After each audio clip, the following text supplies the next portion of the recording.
सब तो पहला सारिਆਂ ਨੂੰ प्यार भरी सत श्री अकाल। Myself Gurbachan Singh, math master from government senior secondary school Azamwala district Fazilka.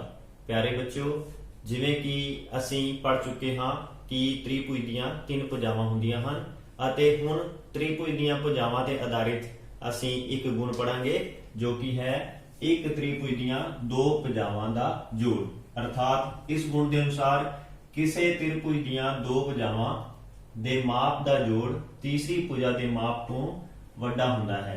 अर्थात जे ਅਸੀਂ किसी त्रिभुज ਦੀਆਂ 2 ਭੁਜਾਵਾਂ ਨੂੰ जोड़ दईए ਤਾਂ ਉਹਨਾਂ ਦੇ ਮਾਪਾਂ ਦਾ जो जोड़ है वो तीजी ਭੁਜਾ ਤੋਂ ਜ਼ਿਆਦਾ ਹੋਵੇਗਾ। ਸਾਡੇ ਕੋਲ एक त्रिभुज है ए बी सी ਅਤੇ ਇਸ ਦੀਆਂ ਭੁਜਾਵਾਂ ਹਨ ए बी बी सी ਅਤੇ सी ए।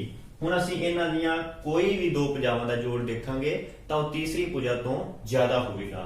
ਤਾਂ ਆਓ ਦੇਖਦੇ ਹਾਂ AB plus BC। ਹੁਣ AB ਅਤੇ BC ਦਾ ਜੋੜ CA ਤੋਂ ਵੱਡਾ ਹੋਵੇਗਾ, ਯਾਨੀ ਤੀਜੀ ਭੁਜਾ ਤੋਂ ਵੱਡਾ ਹੋਵੇਗਾ। ਇਸੇ ਤਰ੍ਹਾਂ ਅਸੀਂ ਲਿਖ ਸਕਦੇ ਹਾਂ BC plus CA, BC plus CA ਅਤੇ ਇਹਨਾਂ 2 ਭੁਜਾਵਾਂ ਦਾ ਜੋੜ ਤੀਸਰੀ ਭੁਜਾ ਯਾਨੀ AB ਤੋਂ ਵੱਡਾ ਹੋਵੇਗਾ। ਇਸੇ ਤਰ੍ਹਾਂ ਅਸੀਂ ਲਿਖ ਸਕਦੇ ਹਾਂ CA plus AB, CA plus AB ਅਤੇ ਇਹਨਾਂ 2 ਭੁਜਾਵਾਂ ਯਾਨੀ CA ਅਤੇ AB ਦਾ ਜੋੜ BC ਤੋਂ ਜ਼ਿਆਦਾ ਹੋਵੇਗਾ। ਤਾਂ ਪਿਆਰੇ ਬੱਚਿਓ, ਅਸੀਂ ਦੇਖਿਆ ਕਿ 2 ਭੁਜਾਵਾਂ ਦਾ ਜੋੜ ਤੀਸਰੀ ਭੁਜਾ ਤੋਂ ਵੱਡਾ ਹੁੰਦਾ ਹੈ। ਇਸ ਨੂੰ ਅਸੀਂ ਇੱਕ ਐਕਟੀਵਿਟੀ ਦੇ ਰਾਹੀਂ ਸਮਝਾਂਗੇ। ਸਾਡੇ ਕੋਲ ਇੱਕ ਮਾਡਲ ਹੈ ਜਿਸ ਦੇ ਵਿੱਚ ਅਸੀਂ ਦੇਖਦੇ ਹਾਂ ਕਿ ਸਾਡੇ ਕੋਲ 2 ਰੇਖਾਖੰਡ ਹਨ। ਇੱਕ AB ਰੇਖਾਖੰਡ ਹੈ ਅਤੇ ਇੱਕ AC ਰੇਖਾਖੰਡ ਹੈ। AB ਰੇਖਾਖੰਡ AC ਰੇਖਾਖੰਡ ਤੋਂ ਛੋਟਾ ਹੈ। ਹੁਣ ਅਸੀਂ AC ਰੇਖਾਖੰਡ ਨੂੰ ਇੱਕ त्रिभुज ਦੀਆਂ 2 ਭੁਜਾਵਾਂ ਦੇ ਵਿੱਚ ਬਦਲਾਂਗੇ ਅਤੇ ਅਸੀਂ ਦੇਖਦੇ ਹਾਂ ਕਿ ਸਾਡੇ ਕੋਲ ਇੱਕ त्रिभुज ADB ਬਣ ਜਾਂਦਾ ਹੈ। ਹੁਣ ਅਸੀਂ ਦੇਖਿਆ ਕਿ AD ਅਤੇ AB ਜੋ ਕਿ AC ਰੇਖਾਖੰਡ ਤੋਂ ਬਣੀਆਂ ਹਨ, ਇਹਨਾਂ ਭੁਜਾਵਾਂ ਦਾ ਜੋੜ AB ਤੋਂ ਜ਼ਿਆਦਾ ਹੈ। ਤਾਂ ਪਿਆਰੇ ਬੱਚਿਓ, ਇਸ ਤਰ੍ਹਾਂ ਤੁਸੀਂ ਸਮਝ ਗਏ ਹੋਵੋਗੇ ਕਿ त्रिभुज ਦੀਆਂ ਕੋਈ ਵੀ 2 ਭੁਜਾਵਾਂ ਦਾ ਜੋੜ ਤੀਜੀ ਭੁਜਾ ਤੋਂ ਹਮੇਸ਼ਾ ਵੱਡਾ ਹੁੰਦਾ ਹੈ। ਪਿਆਰੇ ਬੱਚਿਓ, ਇਸ ਗੁਣ ਤੇ ਆਧਾਰਿਤ ਅਸੀਂ ਅਭਿਆਸ 6 ਪੁਆਇੰਟ ਦੇ ਕੁਐਸਚਨਸ ਹੱਲ ਕਰਦੇ ਹਾਂ। ਸਭ ਤੋਂ ਪਹਿਲਾ ਕੁਐਸਚਨ ਹੈ ਕੁਐਸਚਨ ਨੰਬਰ 1। ਹੇਠਾਂ ਦਿੱਤੀਆਂ ਹੋਈਆਂ ਭੁਜਾਵਾਂ ਦੇ ਮਾਪ ਤੋਂ ਕੀ ਕੋਈ त्रिभुज ਸੰਭਵ ਹੈ? ਅਸੀਂ ਦੱਸਣਾ ਹੈ ਕਿ ਸਾਨੂੰ ਜੋ 3 ਪਾਰਟਸ ਦੇ ਵਿੱਚ ਇਹ ਭੁਜਾਵਾਂ ਦੇ ਮਾਪ ਦਿੱਤੇ ਹਨ, ਇਹਨਾਂ ਤੋਂ ਕੋਈ त्रिभुज ਸੰਭਵ ਹੈ ਜਾਂ ਨਹੀਂ। ਪਿਆਰੇ ਬੱਚਿਓ, ਕੋਈ ਵੀ त्रिभुज ਉਦੋਂ ਸੰਭਵ ਹੁੰਦੀ ਹੈ ਜਦੋਂ ਉਸ त्रिभुज ਦੀਆਂ 2 ਭੁਜਾਵਾਂ ਦੇ ਮਾਪ ਦਾ ਜੋੜ ਤੀਸਰੀ ਭੁਜਾ ਦੇ ਮਾਪ ਤੋਂ ਵੱਡਾ ਹੁੰਦਾ ਹੈ। ਜੇ ਕਿਸੇ त्रिभुज ਦੀਆਂ 2 ਭੁਜਾਵਾਂ ਦੇ ਮਾਪ ਦਾ ਜੋੜ ਤੀਜੀ ਭੁਜਾ ਦੇ ਬਰਾਬਰ ਜਾਂ ਛੋਟਾ ਹੋਵੇ ਤਾਂ त्रिभुज ਸੰਭਵ ਨਹੀਂ ਹੁੰਦੀ। ਤਾਂ ਆਓ ਅਸੀਂ ਪਾਰਟ ਨੰਬਰ 1 ਦੇ ਵਿੱਚ ਦੇਖਦੇ ਹਾਂ। ਅਸੀਂ 2 ਸੈਂਟੀਮੀਟਰ ਅਤੇ 3 ਸੈਂਟੀਮੀਟਰ ਨੂੰ ਜੋੜਦੇ ਹਾਂ। 2 ਸੈਂਟੀਮੀਟਰ ਪਲੱਸ 3 ਸੈਂਟੀਮੀਟਰ। ਇਸ ਤਰ੍ਹਾਂ ਅਸੀਂ ਦੇਖਦੇ ਹਾਂ 2 ਸੈਂਟੀਮੀਟਰ ਦੇ ਵਿੱਚ 3 ਸੈਂਟੀਮੀਟਰ ਜੋੜਨ ਤੇ 5 ਸੈਂਟੀਮੀਟਰ, ਜੋ ਕਿ ਤੀਜੀ ਭੁਜਾ ਦੇ ਬਰਾਬਰ ਹੈ। ਇਸ ਲਈ ਇਹ त्रिभुज ਸੰਭਵ ਨਹੀਂ ਹੈ ਕਿਉਂਕਿ ਇਸ त्रिभुज ਦੀਆਂ 2 ਭੁਜਾਵਾਂ ਦਾ ਮਾਪ ਤੀਜੀ ਭੁਜਾ ਦੇ ਬਰਾਬਰ ਹੈ। Part number 2। 3 centimetre plus 6 centimetre. ਅਸੀਂ ਦੇਖਦੇ ਹਾਂ ਕਿ ਪਹਿਲੀਆਂ 2 ਭੁਜਾਵਾਂ ਅਰਥਾਤ 3 ਸੈਂਟੀਮੀਟਰ ਅਤੇ 6 ਸੈਂਟੀਮੀਟਰ ਨੂੰ ਜੋੜਨ ਤੇ ਸਾਨੂੰ 9 ਸੈਂਟੀਮੀਟਰ ਪ੍ਰਾਪਤ ਹੁੰਦਾ ਹੈ। ਅਰਥਾਤ 2 ਭੁਜਾਵਾਂ ਦਾ ਜੋੜ ਤੀਜੀ ਭੁਜਾ ਤੋਂ ਜ਼ਿਆਦਾ ਹੈ। ਇਸ ਲਈ ਅਸੀਂ ਕਹਿ ਸਕਦੇ ਹਾਂ ਕਿ ਇਹ त्रिभुज ਸੰਭਵ ਹੋ ਸਕਦੀ ਹੈ। ਹੁਣ ਅਸੀਂ 6 ਅਤੇ 7 ਸੈਂਟੀਮੀਟਰ ਦਾ ਜੋੜ ਕਰਕੇ ਦੇਖਦੇ ਹਾਂ। 6 ਸੈਂਟੀਮੀਟਰ ਪਲੱਸ 7 ਸੈਂਟੀਮੀਟਰ ਅਤੇ 6 ਸੈਂਟੀਮੀਟਰ ਦੇ ਵਿੱਚ 7 ਸੈਂਟੀਮੀਟਰ ਜੋੜਨ ਤੇ 13 ਸੈਂਟੀਮੀਟਰ। ਹੁਣ ਅਸੀਂ ਇਹ 2 ਭੁਜਾਵਾਂ ਨੂੰ ਜੋੜਿਆ ਅਤੇ ਸਾਨੂੰ 13 ਸੈਂਟੀਮੀਟਰ ਪ੍ਰਾਪਤ ਹੋਇਆ। ਇਹ ਜੋੜ ਤੀਜੀ ਭੁਜਾ ਤੋਂ ਜ਼ਿਆਦਾ ਹੈ। ਇਸ ਲਈ ਅਸੀਂ ਕਹਿ ਸਕਦੇ ਹਾਂ ਕਿ ਇਹ त्रिभुज ਸੰਭਵ ਹੋ ਸਕਦੀ ਹੈ। ਹੁਣ ਅਸੀਂ 7 ਸੈਂਟੀਮੀਟਰ ਅਤੇ 3 ਸੈਂਟੀਮੀਟਰ ਦਾ ਜੋੜ ਕਰਕੇ ਦੇਖਦੇ ਹਾਂ। 7 ਸੈਂਟੀਮੀਟਰ 3 ਸੈਂਟੀਮੀਟਰ 7 ਸੈਂਟੀਮੀਟਰ ਵਿੱਚ 3 ਸੈਂਟੀਮੀਟਰ ਜੋੜਨ ਤੇ 10 ਸੈਂਟੀਮੀਟਰ। ਹੁਣ ਅਸੀਂ ਦੇਖਦੇ ਹਾਂ ਕਿ 7 ਸੈਂਟੀਮੀਟਰ ਅਤੇ 3 ਸੈਂਟੀਮੀਟਰ ਦਾ ਜੋੜ 10 ਸੈਂਟੀਮੀਟਰ ਆਇਆ ਹੈ, ਜੋ ਕਿ ਤੀਜੀ ਭੁਜਾ 6 ਸੈਂਟੀਮੀਟਰ ਤੋਂ ਜ਼ਿਆਦਾ ਹੈ। ਇਸ ਲਈ ਇਹ ਤ੍ਰਿਭੁਜ ਸੰਭਵ ਹੈ। ਪਾਰਟ ਨੰਬਰ 3, ਜਿਸ ਦੇ ਵਿੱਚ ਸਾਨੂੰ ਭੁਜਾਵਾਂ ਦਿੱਤੀਆਂ ਹਨ 6 ਸੈਂਟੀਮੀਟਰ, 3 ਸੈਂਟੀਮੀਟਰ ਅਤੇ 2 ਸੈਂਟੀਮੀਟਰ। ਅਸੀਂ ਪਹਿਲੀਆਂ ਦੋ ਭੁਜਾਵਾਂ ਦਾ ਜੋੜ ਕਰਕੇ ਦੇਖਦੇ ਹਾਂ ਅਤੇ 6 ਸੈਂਟੀਮੀਟਰ 3 ਸੈਂਟੀਮੀਟਰ ਨੂੰ ਜੋੜਨ ਤੇ 9 ਸੈਂਟੀਮੀਟਰ, ਜੋ ਕਿ ਤੀਜੀ ਭੁਜਾ 2 ਸੈਂਟੀਮੀਟਰ ਤੋਂ ਜ਼ਿਆਦਾ ਹੈ। ਹੁਣ ਅਸੀਂ 3 ਅਤੇ 2 ਸੈਂਟੀਮੀਟਰ ਦੀਆਂ ਭੁਜਾਵਾਂ ਦਾ ਜੋੜ ਕਰਕੇ ਦੇਖਦੇ ਹਾਂ। 3 ਸੈਂਟੀਮੀਟਰ ਪਲੱਸ 2 ਸੈਂਟੀਮੀਟਰ, ਇਹ ਸਾਡੇ ਕੋਲ 3 ਵਿੱਚ 2 ਜੋੜਨ ਤੇ 5 ਸੈਂਟੀਮੀਟਰ ਆ ਜਾਂਦਾ ਹੈ, ਜੋ ਕਿ 6 ਸੈਂਟੀਮੀਟਰ ਤੋਂ ਘੱਟ ਹੈ, ਅਰਥਾਤ ਤੀਜੀ ਭੁਜਾ ਤੋਂ ਘੱਟ ਹੈ। ਇਸ ਲਈ ਇਹ ਤ੍ਰਿਭੁਜ ਸੰਭਵ ਨਹੀਂ ਹੈ। ਕੁਐਸਚਨ ਨੰਬਰ 2, ਤ੍ਰਿਭੁਜ PQR ਦੇ ਅੰਦਰ ਕੋਈ ਬਿੰਦੂ ਲਵੋ ਕਿ ਇਹ ਸਹੀ ਹੈ ਕਿ OP plus OQ greater than PQ, OQ plus OR greater than QR, and part number 3, OR plus OP greater than RP। ਪਿਆਰੇ ਬੱਚਿਓ, ਸਾਨੂੰ ਇੱਕ ਤ੍ਰਿਭੁਜ ਦਿੱਤਾ ਗਿਆ ਹੈ PQR ਅਤੇ ਉਹ ਉਸ ਦਾ ਅੰਦਰੂਨੀ ਬਿੰਦੂ ਹੈ, ਯਾਨੀ ਤ੍ਰਿਭੁਜ ਦੇ ਅੰਦਰ ਸਥਿਤ ਹੈ। ਸਭ ਤੋਂ ਪਹਿਲਾਂ ਅਸੀਂ ਬਿੰਦੂ O ਨੂੰ ਬਿੰਦੂ R, ਬਿੰਦੂ P ਅਤੇ ਬਿੰਦੂ Q ਦੇ ਨਾਲ ਮਿਲਾ ਦਿੰਦੇ ਹਾਂ, ਤਾਂ ਇਸ ਤਰ੍ਹਾਂ ਸਾਡੇ ਕੋਲ 3 ਤ੍ਰਿਭੁਜ ਬਣ ਜਾਂਦੇ ਹਨ। ਹੁਣ ਅਸੀਂ OP plus OQ greater than PQ ਦੇਖਣਾ ਹੈ। ਇਸ ਦੇ ਲਈ ਅਸੀਂ ਦੇਖਾਂਗੇ ਕਿ OP ਅਤੇ OQ ਕਿਸ ਟ੍ਰਾਇੰਗਲ ਦੇ ਵਿੱਚ ਆਉਂਦੇ ਹਨ। ਅਸੀਂ ਦੇਖ ਰਹੇ ਹਾਂ ਕਿ OP ਅਤੇ OQ ਟ੍ਰਾਇੰਗਲ OPQ ਦੇ ਵਿੱਚ ਆ ਰਹੇ ਹਨ। ਇਸ ਲਈ ਅਸੀਂ ਲਿਖ ਲੈਂਦੇ ਹਾਂ ਇਨ ਟ੍ਰਾਇੰਗਲ OPQ, ਕਿਉਂਕਿ ਅਸੀਂ OP ਅਤੇ OQ ਦਾ ਜੋੜ ਕਰਨਾ ਹੈ ਅਤੇ OP OQ ਤ੍ਰਿਭੁਜ ਦੀਆਂ ਦੋ ਭੁਜਾਵਾਂ ਹਨ। ਅਸੀਂ ਜਾਣਦੇ ਹਾਂ ਕਿ ਕਿਸੇ ਤ੍ਰਿਭੁਜ ਦੀਆਂ ਦੋ ਭੁਜਾਵਾਂ ਦੇ ਮਾਪ ਦਾ ਜੋੜ ਤੀਸਰੀ ਭੁਜਾ ਦੇ ਮਾਪ ਤੋਂ ਵੱਡਾ ਹੁੰਦਾ ਹੈ। ਇਸ ਲਈ ਅਸੀਂ OP ਅਤੇ OQ ਦਾ ਜੋੜ ਕਰ ਦਿੰਦੇ ਹਾਂ, OP plus OQ, ਜੋ ਕਿ ਗ੍ਰੇਟਰ ਦੈਨ ਹੋਵੇਗਾ PQ। ਇਸ ਲਈ ਸਾਨੂੰ ਦਿੱਤਾ ਗਿਆ ਕਥਨ ਸਹੀ ਹੈ। ਹੁਣ ਪਾਰਟ ਨੰਬਰ 2, ਜਿਸ ਦੇ ਵਿੱਚ ਅਸੀਂ ਪਤਾ ਕਰਨਾ ਹੈ OQ plus OR greater than QR ਹੈ ਜਾਂ ਨਹੀਂ। ਸਭ ਤੋਂ ਪਹਿਲਾਂ ਅਸੀਂ ਦੇਖਾਂਗੇ ਕਿ ਇਹ ਜੋ ਭੁਜਾਵਾਂ ਹਨ OQ ਅਤੇ OR ਕਿਸ ਟ੍ਰਾਇੰਗਲ ਦੇ ਵਿੱਚ ਆ ਰਹੀਆਂ ਹਨ। ਇਸ ਦੇ ਲਈ ਅਸੀਂ ਦੇਖਦੇ ਹਾਂ OQ OR, ਜੋ ਕਿ ਟ੍ਰਾਇੰਗਲ OQR ਵਿੱਚ ਆ ਰਹੀਆਂ ਹਨ। ਇਸ ਲਈ ਅਸੀਂ ਲਿਖਦੇ ਹਾਂ ਇਨ ਟ੍ਰਾਇੰਗਲ OQR, ਕਿਉਂਕਿ ਅਸੀਂ ਟ੍ਰਾਇੰਗਲ OQR ਦੀਆਂ ਦੋ ਭੁਜਾਵਾਂ ਦਾ ਜੋੜ ਪਤਾ ਕਰਨਾ ਹੈ ਅਤੇ ਅਸੀਂ ਜਾਣਦੇ ਹਾਂ ਕਿਸੇ ਤ੍ਰਿਭੁਜ ਦੀਆਂ ਦੋ ਭੁਜਾਵਾਂ ਦੇ ਮਾਪ ਦਾ ਜੋੜ ਤੀਸਰੀ ਭੁਜਾ ਦੇ ਮਾਪ ਤੋਂ ਵੱਡਾ ਹੁੰਦਾ ਹੈ। ਇਸ ਲਈ ਅਸੀਂ OQ plus OR ਦੋ ਭੁਜਾਵਾਂ ਦਾ ਜੋੜ ਲਿਖਦੇ ਹਾਂ, ਜੋ ਕਿ ਤੀਸਰੀ ਭੁਜਾ QR ਤੋਂ ਵੱਡਾ ਹੋਵੇਗਾ। ਇਸ ਲਈ ਸਾਨੂੰ ਦਿੱਤਾ ਹੋਇਆ ਕਥਨ ਸਹੀ ਹੈ।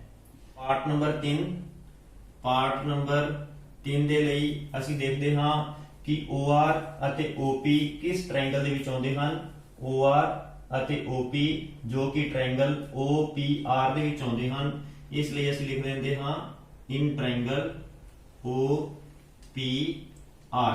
ਕਿਉਂਕਿ ਅਸੀਂ ਟ੍ਰਾਇੰਗਲ ਦੀਆਂ ਦੋ ਭੁਜਾਵਾਂ ਦਾ ਜੋੜ ਪਤਾ ਕਰਨਾ ਹੈ। ਇਸ ਲਈ ਅਸੀਂ ਇਸ ਟ੍ਰਾਇੰਗਲ ਦੇ ਵਿੱਚ OR ਅਤੇ OP ਦਾ ਜੋੜ ਕਰਦੇ ਹਾਂ, OR plus OP, ਕਿਉਂਕਿ ਦੋ ਭੁਜਾਵਾਂ ਦਾ ਜੋੜ ਤੀਜੀ ਭੁਜਾ ਤੋਂ ਵੱਡਾ ਹੁੰਦਾ ਹੈ। ਇਸ ਲਈ OR plus OP ਜੋ ਕਿ RP ਤੋਂ ਵੱਡਾ ਹੋਵੇਗਾ। ਇਸ ਲਈ ਅਸੀਂ ਲਿਖਦੇ ਹਾਂ RP। ਇਸ ਲਈ ਸਾਨੂੰ ਦਿੱਤਾ ਗਿਆ ਕਥਨ ਸਹੀ ਹੈ। ਕੁਐਸਚਨ ਨੰਬਰ 3, ਤ੍ਰਿਭੁਜ ABC ਦੀ ਇੱਕ ਮੱਧਿਕਾ AM ਹੈ। ਦੱਸੋ ਕਿ AB plus BC plus CA greater than 2AM। ਪਿਆਰੇ ਬੱਚਿਓ, ਸਾਨੂੰ ਇੱਕ ਤ੍ਰਿਭੁਜ ABC ਦਿੱਤਾ ਹੋਇਆ ਹੈ ਅਤੇ AM ਉਸ ਦੀ ਮੱਧਿਕਾ ਹੈ। ਅਸੀਂ ਜਾਣਦੇ ਹਾਂ ਕਿ ਕੋਈ ਮੱਧਿਕਾ ਕਿਸੇ ਸਿਖਰ ਤੋਂ ਸਨਮੁਖ ਭੁਜਾ ਨੂੰ ਬਰਾਬਰ ਭਾਗਾਂ ਵਿੱਚ ਵੰਡਦੀ ਹੈ, ਇਸ ਲਈ BM ਅਤੇ MC ਦੋਨੋਂ ਬਰਾਬਰ ਹੋਣਗੇ। ਹੁਣ ਅਸੀਂ ਪਤਾ ਕਰਨਾ ਹੈ ਕਿ AB plus BC plus CA greater than 2AM। ਪਿਆਰੇ ਬੱਚਿਓ, ਦੇਖੋ ਕਿ AB, BC ਅਤੇ CA ਇਹ ਤ੍ਰਿਭੁਜ ਦੀਆਂ ਭੁਜਾਵਾਂ ਹਨ ਅਤੇ AM ਜੋ ਕਿ ਮੱਧਿਕਾ ਹੈ। ਇਸ ਲਈ ਅਸੀਂ ਦੇਖਦੇ ਹਾਂ ਇਨ ਟ੍ਰਾਇੰਗਲ ABM ਅਤੇ ਟ੍ਰਾਇੰਗਲ ABM ਦੇ ਵਿੱਚ AB ਅਤੇ BM ਟ੍ਰਾਇੰਗਲ ਦੀਆਂ ਦੋ ਭੁਜਾਵਾਂ ਹਨ ਅਤੇ ਅਸੀਂ ਜਾਣਦੇ ਹਾਂ ਕਿ ਦੋ ਭੁਜਾਵਾਂ ਦੇ ਮਾਪ ਦਾ ਜੋੜ ਤੀਸਰੀ ਭੁਜਾ ਦੇ ਮਾਪ ਤੋਂ ਵੱਡਾ ਹੁੰਦਾ ਹੈ। ਇਸ ਲਈ ਅਸੀਂ ਇਹਨਾਂ ਦਾ ਜੋੜ ਕਰ ਲੈਂਦੇ ਹਾਂ AB plus BM ਜੋ ਕਿ ਤੀਸਰੀ ਭੁਜਾ AM ਤੋਂ ਵੱਡਾ ਹੋਵੇਗਾ। ਇਹ ਸਾਡੇ ਕੋਲ ਸਮੀਕਰਨ ਨੰਬਰ 1 ਆ ਜਾਂਦੀ ਹੈ। ਹੁਣ ਅਸੀਂ ਟ੍ਰਾਇੰਗਲ AMC ਵਿੱਚ ਦੇਖਾਂਗੇ। ਇਨ ਟ੍ਰਾਇੰਗਲ AMC CA ਅਤੇ CM ਟ੍ਰਾਇੰਗਲ AMC ਦੀਆਂ ਦੋ ਭੁਜਾਵਾਂ ਹਨ ਅਤੇ ਅਸੀਂ ਜਾਣਦੇ ਹਾਂ ਕਿ ਇਹਨਾਂ ਦੋ ਭੁਜਾਵਾਂ ਦਾ ਜੋੜ ਤੀਸਰੀ ਭੁਜਾ ਤੋਂ ਜ਼ਿਆਦਾ ਹੋਵੇਗਾ। ਇਸ ਲਈ ਅਸੀਂ ਲਿਖਦੇ ਹਾਂ CA plus MC greater than ਤੀਸਰੀ ਭੁਜਾ ਯਾਨੀ AM। ਇਹ ਸਾਡੇ ਕੋਲ ਸਮੀਕਰਨ ਨੰਬਰ 2 ਆ ਜਾਂਦੀ ਹੈ। ਹੁਣ ਅਸੀਂ ਇਹਨਾਂ ਦੋਨਾਂ ਸਮੀਕਰਨਾਂ ਦਾ ਜੋੜ ਕਰ ਦਿੰਦੇ ਹਾਂ। AB plus CA plus BM plus MC greater than AM plus AM 2AM। ਪਿਆਰੇ ਬੱਚਿਓ, ਅਸੀਂ ਲਿਖਦੇ ਹਾਂ AB plus CA ਅਤੇ ਅਸੀਂ ਜਾਣਦੇ ਹਾਂ ਕਿ BM ਅਤੇ MC ਦੋ ਬਰਾਬਰ ਭਾਗ ਹਨ। ਇਸ ਲਈ ਅਸੀਂ BM ਦੇ ਵਿੱਚ MC ਜਦੋਂ ਜੋੜਦੇ ਹਾਂ ਤਾਂ ਸਾਨੂੰ BC ਪ੍ਰਾਪਤ ਹੁੰਦਾ ਹੈ।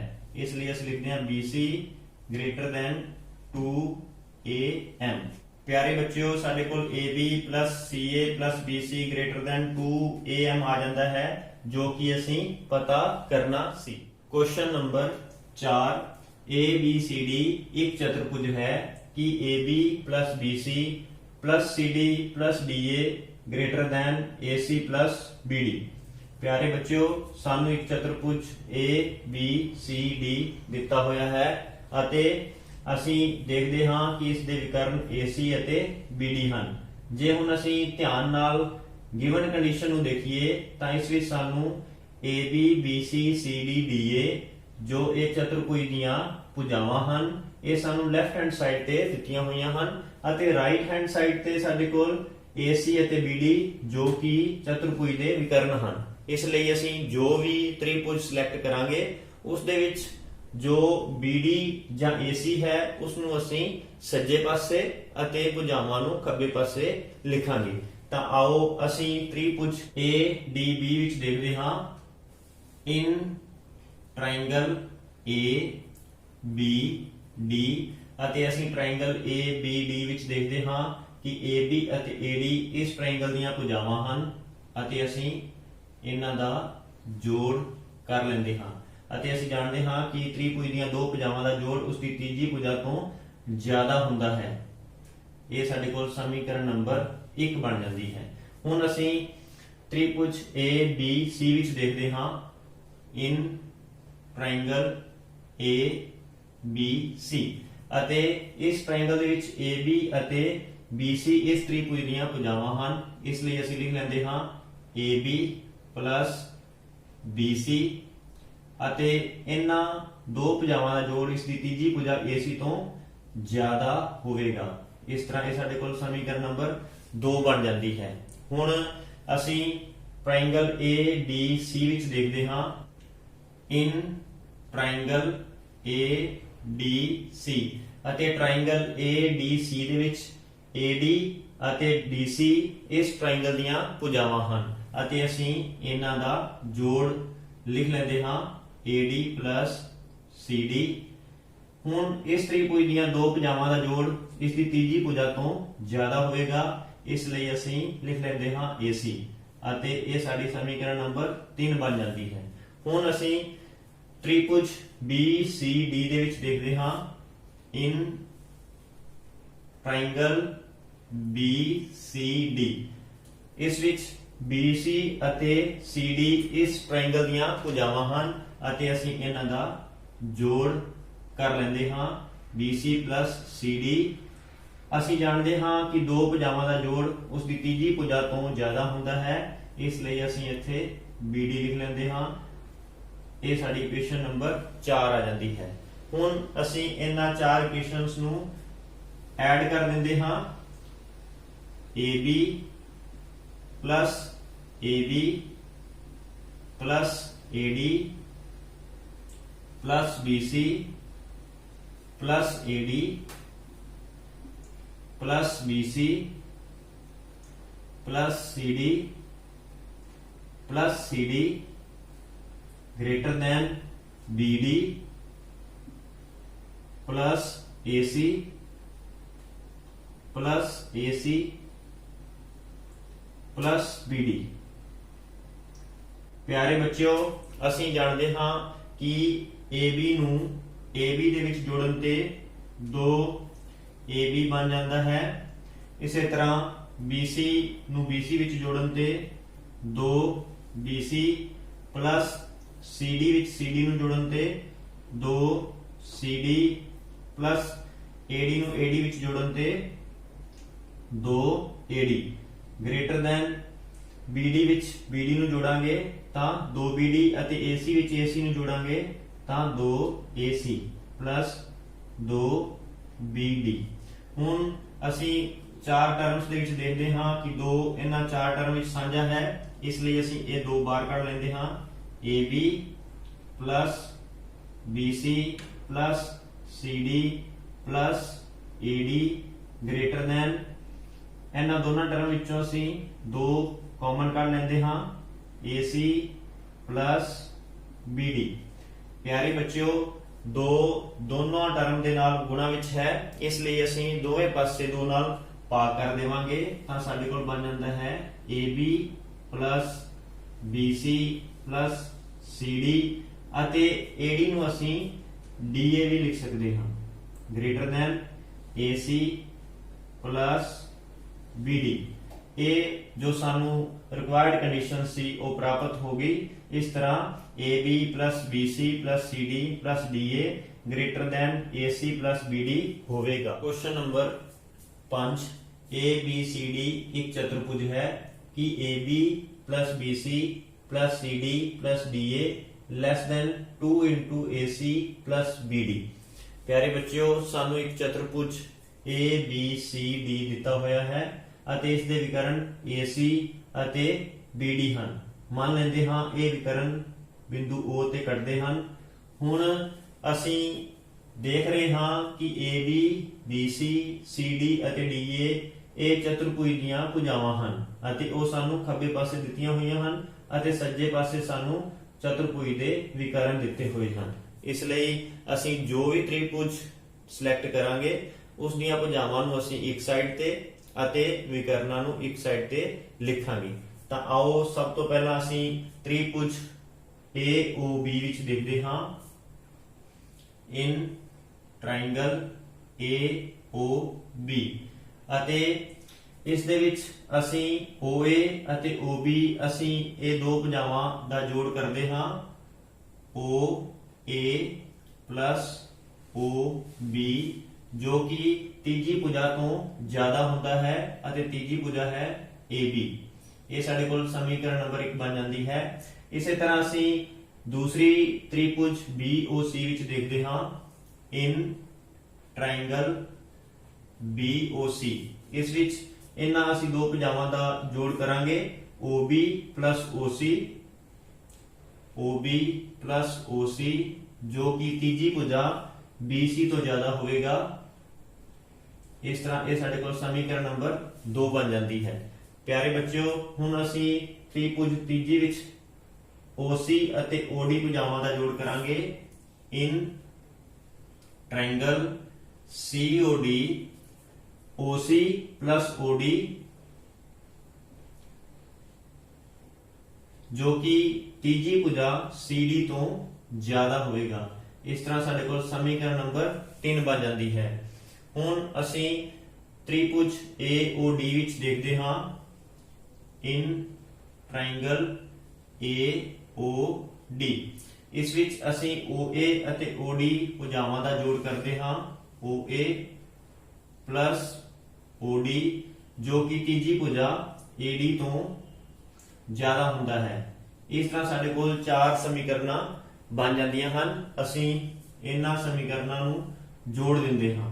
इस तरह साडे कोल OA plus OB OC plus OA plus OB plus OC plus OD plus OD greater than AB plus BC plus CD plus AD आ जाता है।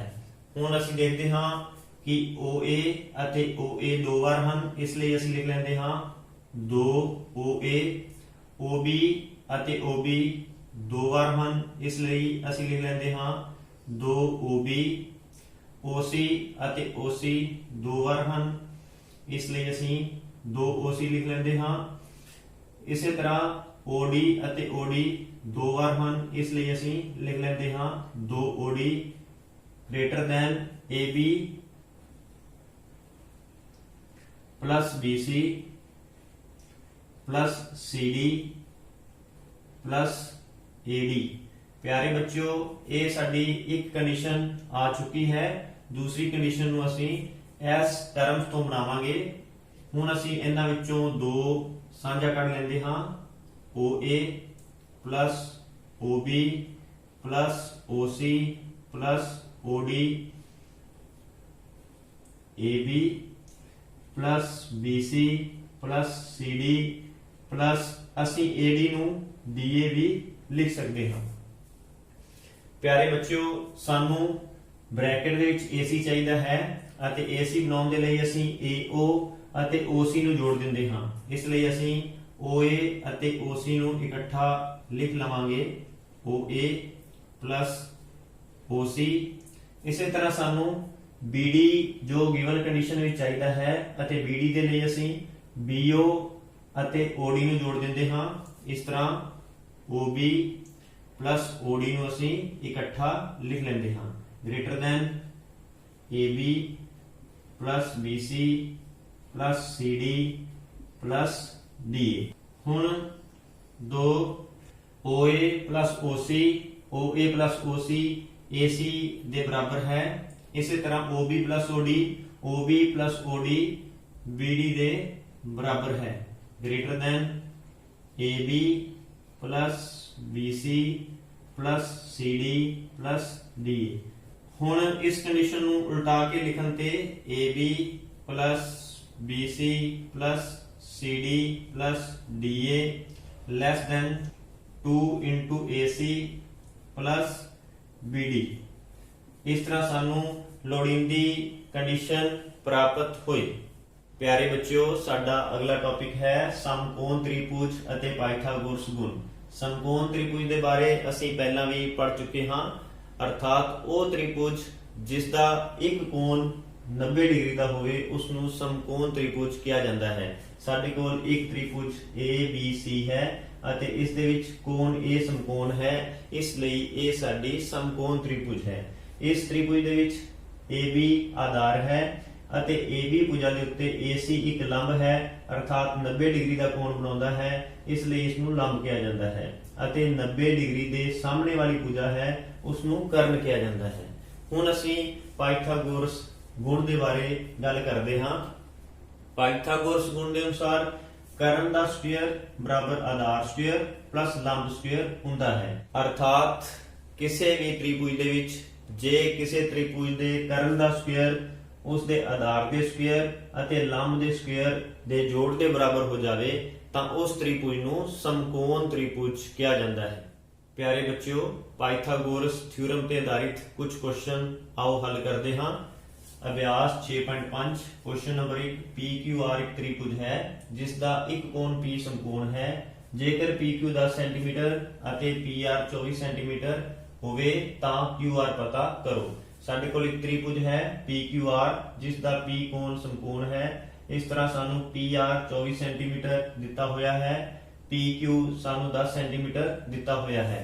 ਪਾਇਥਾਗੋਰਸ ਥਿਊਰਮ ਦੇ ਅਨੁਸਾਰ ਕਰਨ ਜੋ ਕਿ QR ਹੈ, स्क्वायर आधार जो कि PR है, PR स्क्वायर प्लस लंब जो कि PQ है, PQ स्क्वायर। QR स्क्वायर बराबर PR जो कि सानू 24 सेंटीमीटर देता है इसलिए लिख लेंगे हाँ 24 10 स्क्वायर प्लस PQ सानू 10 सेंटीमीटर देता है इसलिए असं लिख लेंगे हाँ 10 स्क्वायर। QR स्क्वायर बराबर 24 ਨੂੰ 24 ਨਾਲ ਗੁਣਾ ਕਰ ਦਿੰਦੇ ਹਾਂ ਜੋ ਕਿ ਸਾਨੂੰ 576 ਪ੍ਰਾਪਤ ਹੁੰਦਾ ਹੈ। ਇਸ ਤਰ੍ਹਾਂ 24 ਦਾ ਸਕੁਅਰ 576 ਪਲਸ 10 ਦਾ ਸਕੁਅਰ 100 QR ਸਕੁਅਰ ਬਰਾबर 576 ਵਿੱਚ 100 ਜੋੜਨ ਤੇ 676। ਇਸ ਤਰ੍ਹਾਂ QR ਦਾ ਸਕੁਅਰ 676 जो कि 26 ਦਾ ਸਕੁਅਰ ਬਣਦਾ ਹੈ। ਇਸ ਤਰ੍ਹਾਂ QR ਬਰਾबर 26 ਸੈਂਟੀਮੀਟਰ, ਸਾਡਾ QR 26 ਸੈਂਟੀਮੀਟਰ ਹੋਵੇਗਾ। ਕੁਐਸਚਨ ਨੰਬਰ 2, ABC ਇੱਕ ਤ੍ਰਿਭੁਜ ਹੈ ਜਿਸ ਦਾ C ਕੋਣ ਸਮਕੋਣ ਹੈ। ਜੇਕਰ AB ਬਰਾबर 25 ਸੈਂਟੀਮੀਟਰ ਅਤੇ AC ਬਰਾबर 7 ਸੈਂਟੀਮੀਟਰ ਹੈ ਤਾਂ BC ਪਤਾ ਕਰੋ। ਸਾਨੂੰ ਇੱਕ ਸਮਕੋਣ ਤ੍ਰਿਭੁਜ ਦਿੱਤਾ ਹੈ ਜਿਸ ਦੇ ਵਿੱਚ ਇੱਕ ਕੋਣ C ਸਮਕੋਣ ਹੈ ਅਤੇ AB 25 ਸੈਂਟੀਮੀਟਰ ਦਿੱਤਾ ਹੋਇਆ ਹੈ, AC 7 ਸੈਂਟੀਮੀਟਰ ਹੈ ਅਤੇ BC ਅਸੀਂ ਪਤਾ ਕਰਨਾ ਹੈ। ਹੁਣ ਪਾਇਥਾਗੋਰਸ ਗੁਣ ਦੇ ਰਾਹੀਂ ਕਰਨ ਸਕੁਅਰ ਬਰਾबर ਆਧਾਰ ਸਕੁਅਰ ਪਲਸ ਲੰਬ ਸਕੁਅਰ। ਕਰਨ ਸਕੁਅਰ ਜੋ ਕਿ ਸਾਨੂੰ 25 ਸੈਂਟੀਮੀਟਰ ਦਿੱਤਾ ਹੈ ਲਿਖ ਦਿੰਦੇ ਹਾਂ 25 ਸਕੁਅਰ ਬਰਾबर ਆਧਾਰ ਜੋ ਕਿ ਅਸੀਂ ਪਤਾ ਕਰਨਾ ਹੈ ਅਤੇ ਲੰਬ ਜੋ ਕਿ ਸਾਨੂੰ 7 ਸੈਂਟੀਮੀਟਰ ਦਿੱਤਾ ਹੋਇਆ ਹੈ। 25 ਦਾ ਸਕੁਅਰ ਅਰਥਾਤ 25 ਨੂੰ 25 ਨਾਲ ਗੁਣਾ ਕਰਨ ਤੇ 625 ਬਰਾबर BC ਦਾ ਸਕੁਅਰ ਪਲਸ 7 ਦਾ ਸਕੁਅਰ ਅਰਥਾਤ 7 ਨੂੰ 7 ਨਾਲ ਗੁਣਾ ਕਰਨ ਤੇ ਸਾਨੂੰ 49 ਪ੍ਰਾਪਤ ਹੁੰਦਾ ਹੈ। ਹੁਣ ਅਸੀਂ BC ਦਾ ਮੁੱਲ ਪਤਾ ਕਰਨਾ ਹੈ, ਇਸ ਲਈ ਅਸੀਂ 49 ਨੂੰ ਖੱਬੇ ਪਾਸੇ ਸ਼ਿਫਟ ਕਰ ਦਿੰਦੇ ਹਾਂ। 625 ਮਾਈਨਸ 49 ਬਰਾबर BC ਸਕੁਅਰ। 625 ਵਿੱਚੋਂ 49 ਘਟਾਉਣ ਤੇ 576, ਇਸ ਤਰ੍ਹਾਂ ਬਰਾबर BC ਦਾ ਸਕੁਅਰ। ਪਿਆਰੇ ਬੱਚਿਓ, 576 ਜੋ ਕਿ 24 ਦਾ ਸਕੁਅਰ ਹੈ ਬਰਾबर BC ਸਕੁਅਰ। ਇਸ ਤਰ੍ਹਾਂ ਸਾਨੂੰ BC ਦਾ ਮੁੱਲ 24 ਸੈਂਟੀਮੀਟਰ ਪ੍ਰਾਪਤ ਹੁੰਦਾ ਹੈ ਅਰਥਾਤ ਆਧਾਰ 24 ਸੈਂਟੀਮੀਟਰ ਹੋਵੇਗਾ। ਪਿਆਰੇ ਬੱਚਿਓ, ਜੋ ਟੌਪਿਕਸ ਅਸੀਂ ਅੱਜ ਕੀਤੇ ਉਹਨਾਂ ਤੇ ਆਧਾਰਿਤ ਕੁਝ ਕੁਐਸਚਨ ਸਨ। ਕੁਐਸਚਨ ਨੰਬਰ 1, ਪਾਇਥਾਗੋਰਸ ਗੁਣ ਦੀ ਵਰਤੋਂ ਕਰਦੇ ਹੋਏ x ਦਾ ਮੁੱਲ ਪਤਾ ਕਰੋ। ਸਾਨੂੰ ਦੋ ਤ੍ਰਿਭੁਜ ਦਿੱਤੇ ਗਏ ਹਨ ਅਤੇ ਅਸੀਂ ਇਹਨਾਂ ਵਿੱਚ x ਦਾ ਮੁੱਲ ਪਤਾ ਕਰਨਾ ਹੈ। ਕੁਐਸਚਨ ਨੰਬਰ 2, ਹੇਠ ਦਿੱਤੀਆਂ ਭੁਜਾਵਾਂ ਦੇ ਮਾਪ ਤੋਂ ਕੀ ਕੋਈ ਤ੍ਰਿਭੁਜ ਸੰਭਵ ਹੈ। ਸਾਨੂੰ ਦੋ ਤ੍ਰਿਭੁਜ ਦੇ ਭੁਜਾਵਾਂ ਦੇ ਮਾਪ ਦਿੱਤੇ ਹਨ, ਅਸੀਂ ਪਤਾ ਕਰਨਾ ਹੈ ਕਿ ਇਹਨਾਂ ਭੁਜਾਵਾਂ ਦੇ ਮਾਪਾਂ ਤੋਂ ਕੀ ਕੋਈ ਤ੍ਰਿਭੁਜ ਸੰਭਵ ਹੈ ਜਾਂ ਨਹੀਂ। ਪਿਆਰੇ ਬੱਚਿਓ, ਤੁਸੀਂ ਇਹ ਕੁਐਸਚਨਸ ਆਪਣੀਆਂ ਕਾਪੀਆਂ ਤੇ ਕਰਨੇ ਹਨ ਅਤੇ ਆਪਣੇ ਅਧਿਆਪਕ ਸਹਿਬਾਨ ਤੋਂ ਚੈੱਕ ਕਰਵਾ ਲੈਣੇ ਹਨ। ਤੁਹਾਡਾ ਸਾਰਿਆਂ ਦਾ ਬਹੁਤ ਬਹੁਤ ਧੰਨਵਾਦ।